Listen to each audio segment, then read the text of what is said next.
Happy New Year, Canada. Here's a roundup of 2024. Russ, does the member agree that we need to look at Canada first for all Canadians for always? Thank you, member. Who is in charge of the clattering train? Yesterday, the government posted a $62 billion deficit blowing through the guardrails. Lost the confidence of his cabinet, his Liberal MPs, and Canadians as he is desperately clinging to power. He's lost control of immigration, lost control of the borders, lost control of spending, deficits, inflation, housing costs. The Prime Minister is spiraling so bad. In Peterborough, and the Peterborough and area families are suffering the greatest rates of food insecurity ever recorded. Do you know what food insecurity means, Mr. Speaker? Starvation, hunger, children, enough. This is as serious as it gets. The finance minister quit hours before she was supposed to do this, and she doesn't have confidence in this Prime Minister. No one does. This man is a disgrace, and we need an election now. Leader of the opposition. Mr. Speaker, this from a minister who, after finding out that the economy is entering its sixth consecutive quarter of shrinking per capita GDP, that's income per person, down, while the American income per person is up. After she learned that there are 2 million people lined up at food banks, 38% more chronic homelessness, 1,400 homeless encampments in Ontario after 9 years of this government, she says we're not in a recession. We're in a vibe session, she says. So what's her message to people who are hungry and homeless after 9 years of her government? They just need to get with the vibe? Children and scurvy. Can it get any worse, Mr. Speaker? The economy has nothing to do with numbers. And now he says he'll let bankers worry about the economy. That's why Canadians are in a GDP per person decline over the last 2 years. The Liberal government often blames the provincial courts, for example, for the crime wave we're seeing across this country. But of course, the provincial courts are governed by the law, and the Liberals changed the law with Bill C-75, which made bail the default for violent repeat offenders. And the results are clear. 116% increase of gun crime in Canada, 50% increase of violent crime, 200,000 additional violent crime incidents each year since 2015 under their watch, Mr. Speaker. How many more people are going to have to get hurt before they realize it's their policies that have caused all this destruction? Tariffs. And what is the state of things here in Canada? Our economy is weakened. Our borders are weakened. Our military is weakened. And most of all, our Prime Minister is weakened. He revealed the Conservatives have put forward a non-confidence motion using the quote from the NDP leader where he said the Prime Minister is greedy and anti-worker. So what will it be? Will the leader of the NDP sell out Canadians yet again, or has that Prime Minister made another backroom deal that puts both of their lust for power over the rights of Canadians? Mr. Speaker, there's chaos in immigration. Like in the Liberal caucus, this government broke the immigration system with the help of the Bloc that voted to keep the government in power. Let us remember that this coalition to keep the government in power. Let us remember that this coalition left Roxham Road open. To govern well is to forecast well. Our government will bring back coherence, planification, and a common sense Prime Minister. We want elections right now, Mr. Speaker.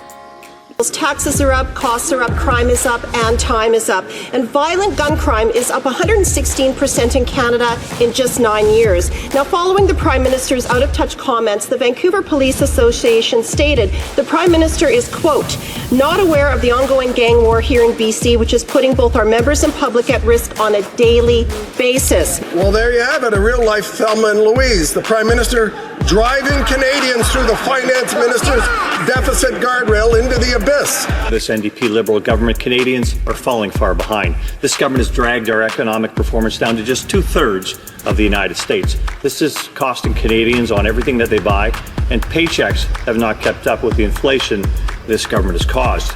Well, it's another day and another Liberal scandal, Mr. Speaker, this time centered around the member from Edmonton Centre, including the member falsely identifying himself as Indigenous to try and qualify his business for government funds. But our economy per capita is smaller today than it was 10 years ago, during which time the American economy has grown by 19%. Instead of a reckless plan to hike the tax to 61 cents a litre, why not allow Canadians to vote to axe the tax? I guess The question is before this phantom finance minister. She simply has two choices.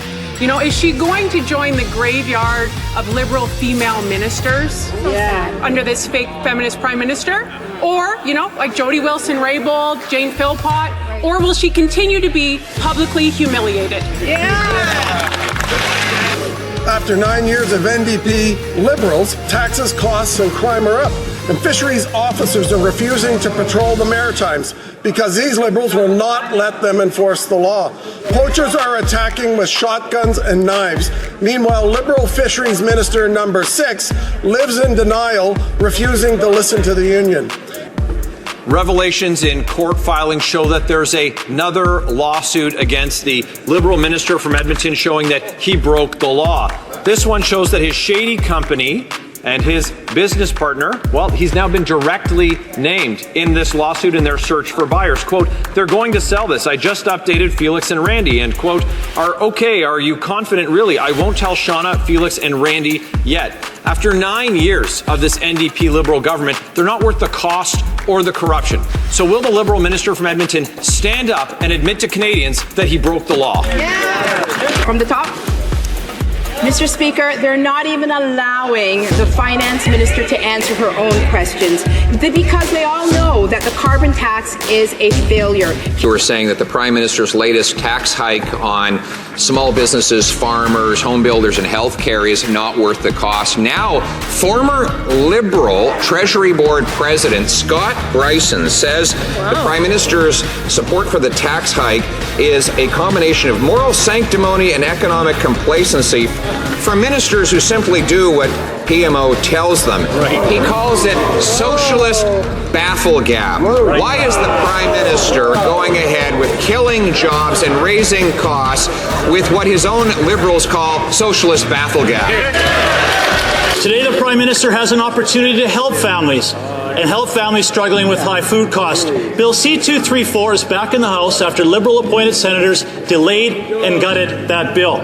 This is a common-sense Conservative bill that will give carbon tax carve-out to farmers and ensure that Canadians have access to affordable Canadian-grown food. But when the Prime Minister quadruples his carbon tax, farmers will pay $1 billion a year, driving up food costs even higher. There's this government's false perception of reality, and then there's the reality that everyday Canadians are experiencing. I would invite the honourable member to consider what the reality actually is. If she could only come down from her high horse and enter into the everyday life of Canadians, she might understand. Not everyone lives in downtown Toronto and has access to the luxuries that she does. Canadians are struggling. They are struggling to put food on their tables. They are struggling to pay their heating bills. They are struggling to be able to care for their families. Record numbers of Canadians are using food banks, and it has a lot to do with the carbon tax, which is scheduled to increase on April 1st. Will this government axe the tax? After 8 years, senior public servants have spoken out about lies and abusive process in the Arrive scam scandal. We've now learned that shortly after their critical whistleblowing testimony, these senior public servants were put on leave without pay. They were told they were under investigation less than 3 weeks after their testimony, and they were suspended before the investigation had even concluded. Who pays? Who pays for this latest $50 billion orgy of spending by this costly Prime Minister? We know it won't pay. It won't be those with trust funds that protect their millions of inheritance like the Prime Minister, nor the billionaires that invite him to their private Caribbean islands. They'll hide their money. You know who will pay? You will pay. You, the welder or waitress who can't pay your mortgage because he's inflated the mortgage rates. You will pay because he carbon taxed your food and now you can't feed your kids. Why should you pay for him? In BC, the federally mandated carbon tax will raise $9 billion over 3 years and credit back only $3.5 billion. I know that NDP Liberal math is hard to understand, but that is a $5.5 billion net cost to British Columbians. An intelligence report claims that there are members of this House whose loyalty is not solely to the people of Canada, but to foreign governments who wish us harm. Madam Speaker, the Prime Minister was ordered by Parliament to turn over the Arrive scam receipts and to come up with a plan to get taxpayers their money back. What the Prime Minister tabled this week is nothing more than a whitewash. We still don't have the receipts. and they don't have a plan to get taxpayers their money back. So just a number, how much money did these Liberals award fraudsters and scammers, and when will taxpayers get a refund? Parliamentary Secretary. So that was a few highlights from the House of Commons in 2024. Hope you enjoyed it. Thanks for all your subscriptions, your comments, your feedback, everything. I really appreciate it.